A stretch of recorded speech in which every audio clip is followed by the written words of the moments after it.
Every major headline about Iran you've read in your lifetime. The hostage crisis, the nuclear standoff, the axis of evil speech, the sanctions, all of it has a single starting point. And it isn't 1979. It's earlier. 26 years earlier. This man was Iran's democratically elected prime minister. In 1951, he did something that terrified two of the most powerful governments on earth. He nationalized Iran's oil industry, took it back from a British company that had been extracting it for decades while paying Iran a fraction of its value. 2 years later, he was gone, removed in a coup planned by the American CIA and the British MI6, a fact both governments denied for 60 years, until declassified documents confirmed it beyond doubt. In his place, the United States and Britain reinstalled the Shah, and backed him for the next 26 years through growing repression, a feared secret police, and a level of inequality that eventually became impossible to contain. In 1979, that pressure exploded into a revolution, not the secular, democratic uprising some hoped for, an Islamic Revolution led by a cleric named Ruhollah Khomeini, who built modern Iran into the Islamic Republic we know today. So here's the question. What if that coup had failed? What if Mossadegh had survived in power? No Shah, no SAVAK secret police, no 1979 Islamic Revolution, no hostage crisis, possibly no 45 years of the specific kind of US-Iran hostility that's shaped the entire Middle East since. Stick with me, because this is one of the most consequential hinge points of the entire 20th century, and almost nobody covers it. Probably because it requires actually understanding the politics, not just picking a dramatic battle. We're going to walk through it properly. To understand what almost didn't happen, you need to understand what Mossadegh was actually up against. The Anglo-Iranian Oil Company, which later became British Petroleum, had been extracting Iranian oil since 1913, under a deal so lopsided that Britain's government itself took home more in tax revenue from the company than Iran did from its own oil. Mossadegh nationalized it in 1951 with overwhelming public and parliamentary support. This wasn't a radical fringe move. It was one of the most popular policies in modern Iranian history. Britain responded with an economic blockade, freezing Iranian assets and organizing a global boycott of Iranian oil. When that alone didn't topple him, British intelligence pitched Washington on a joint operation. The Americans were initially hesitant, until Cold War paranoia tipped the scale on the fear that an unstable, blockaded Iran might drift toward the Soviet Union. The operation was called Operation Ajax. It used bribed newspaper editors, paid street protesters, and military officers to engineer both the appearance of chaos and a loyalist military response. And it worked, but only on the second attempt, after an initial try failed and briefly forced the Shah himself to flee the country. That's our hinge point.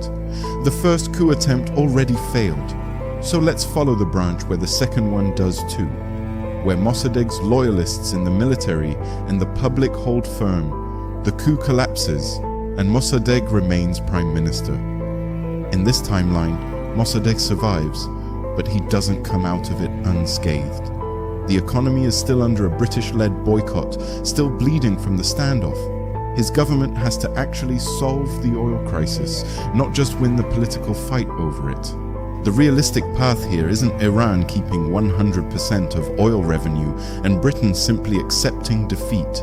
It's a negotiated settlement, likely brokered through international arbitration, possibly with the US pushing Britain toward compromise specifically to keep Iran out of the Soviet orbit. Iran keeps nationalized ownership, but agrees to compensation and continued technical partnership with Western oil companies. Similar in spirit to deals other oil-producing nations eventually negotiated in the decades after. Politically, the constitutional monarchy likely continues in some form. Iran doesn't necessarily become a republic overnight, but the Shah's political power is sharply curtailed, closer to a ceremonial role, with real authority sitting with an elected parliament and prime minister, the system Mossadegh had actually been fighting to protect all along. And this is a big one. SAVAK, the Shah's secret police, was founded in 1957 specifically to help consolidate his post-coup rule, with direct CIA training and support. In this timeline, that entire apparatus of surveillance, torture, and political imprisonment that defined the next 2 decades of Iranian life simply doesn't get built the same way, because the political conditions that created it never fully take hold.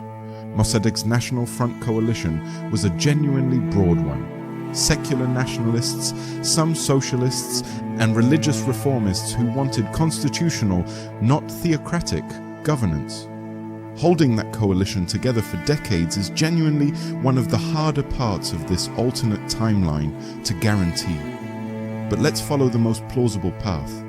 Geopolitically, a Mossadegh-led or Mossadegh legacy Iran likely positions itself the way several oil-rich, newly assertive nations did in this era. Non-aligned, not pulled fully into the American Cold War camp, not Soviet either. Closer to how India under Nehru or Indonesia under Sukarno tried to chart an independent path, using oil leverage rather than military alliance as its main source of international weight.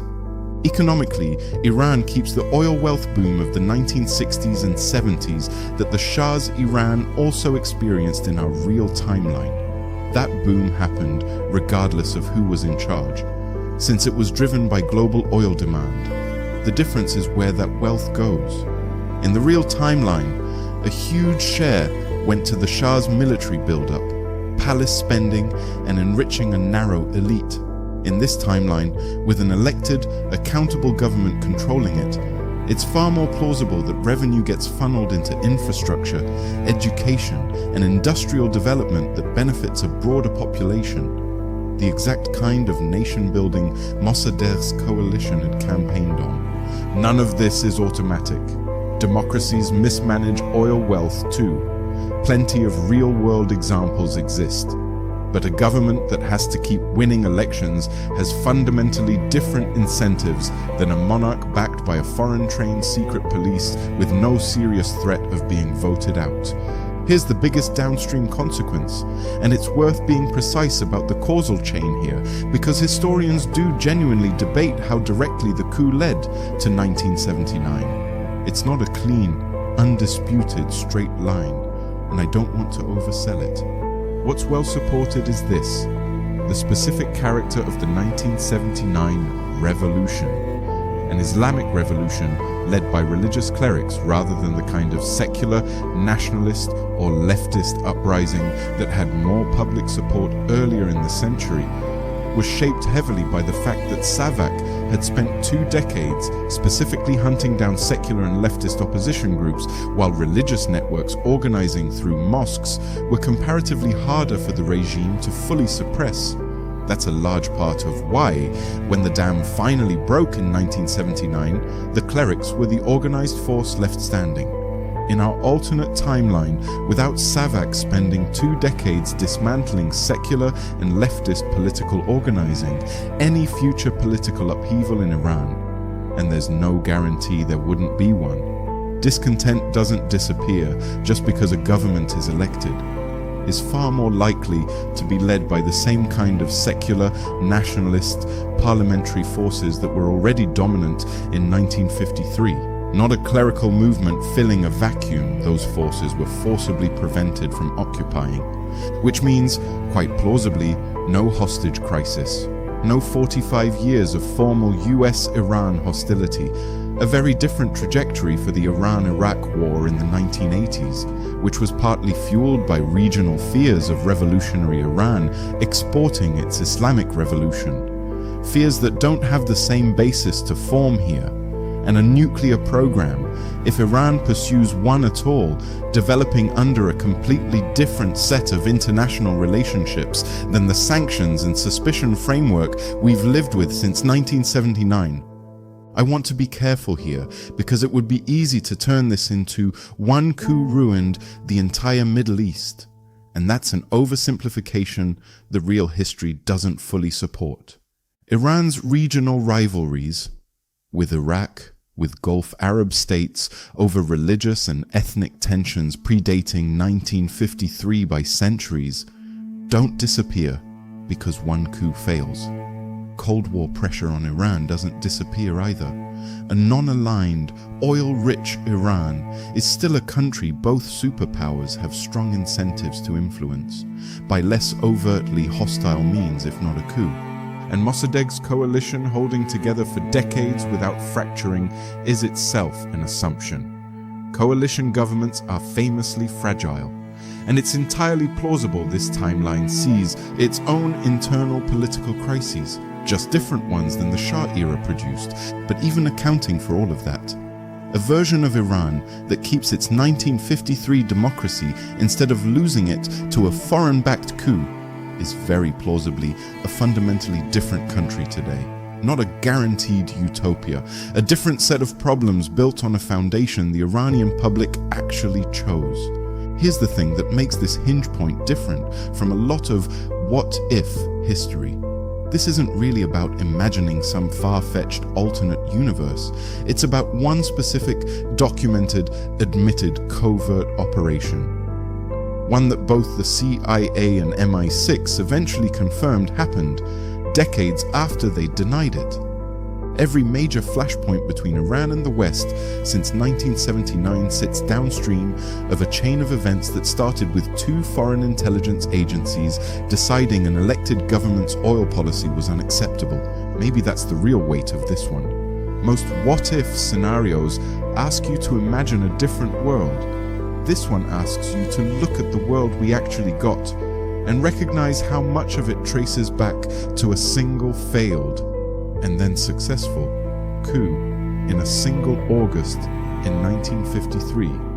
If hinge points like this interest you, where one covert decision quietly reshapes decades of global politics, I've got another video breaking down a similar turning point in African decolonization that plugs into a lot of the same themes around foreign intervention and self-determination. It's linked right here.